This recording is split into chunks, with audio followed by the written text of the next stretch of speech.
All right, so we are going to take a look at creating our first activity today. So I have an example here of something that I want to do with my students. I have homographs and homophones that I want them to add to an existing slide. So I'm going to go up to the plus sign and I'm going to push share activity. And so here are some activities that for my grade level, and I can switch grade levels as needed, that Seesaw has already come up with. So they've got many options here, even different ones for different grade levels.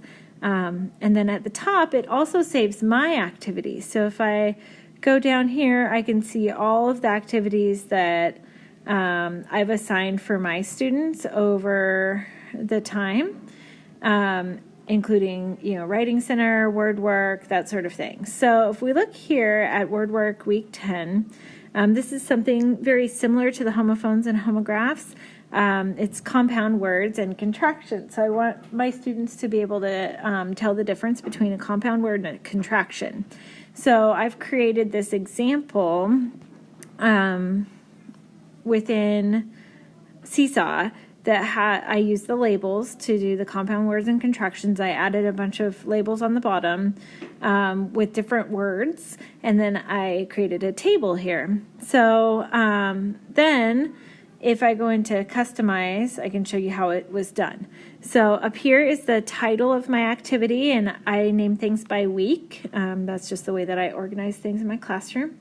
And then you can see here under student instructions, it says click add with the little colons between it. And there is a great table of different ways that you can write things so that you can actually have the add button there. And then where it says click label, it will actually show them what the label button looks like if I put it like that. So I'll show you what that looks like in a minute. So I can add voice instructions by clicking here, and if I tap, I can add the voice instructions for my students who are non-readers or more auditory learners. I can also add an example if I want to of what it needs to look like. In this case, I'm not going to do that because underneath student template, I have this drawing that I created. So I clicked on student template, I added a drawing, and then here are my labels. So I have added compound word, contractions, and then down here I have, cheesecake, haven't, it's. So these are all their own labels, and then I use the drawing feature to draw the table in. So there's my student example, our student template. So when my students go on, they're going to get that exact template, a copy of it, and then they get to manipulate it. So down here at the bottom, if I push edit, I can decide who to assign my work to. So if I have just certain students in a reading group that I want to do this activity, then I can have them do it, or I can have my whole class do it. Under more options, I can choose a specific date and time to push it out to my students so that they're not confused on, or doing the activity early. I can choose a folder, so maybe I might have a word work folder or a writing center folder, or maybe I want it to go in the reading folder. And then if you have the Seesaw Plus or Seesaw for Schools, then you can choose a skill, but I'm not going to go into that. So if I click preview, this is what the students will see.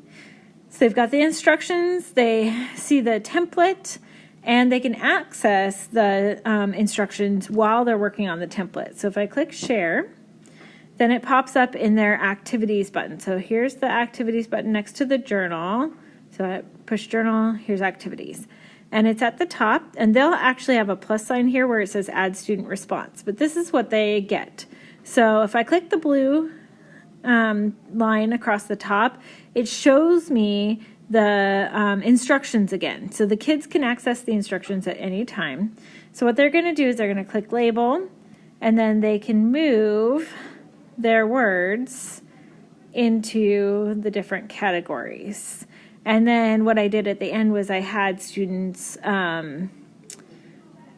add more words. And then, as always, I always make myself an example in the classroom of students. So I'm going to add myself here. And there's my example. So when I go back to activities, I can go here. And when I click on that, I can see everybody who is finished. It'll pop up like mine right there.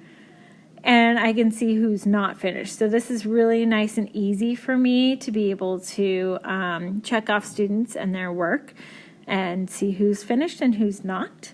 So for example, here's fluency that I've done in the past. Nobody did that one because this is my class from last year. So this week I want you to try creating an activity and giving it to your students, and then screenshot a picture of your activities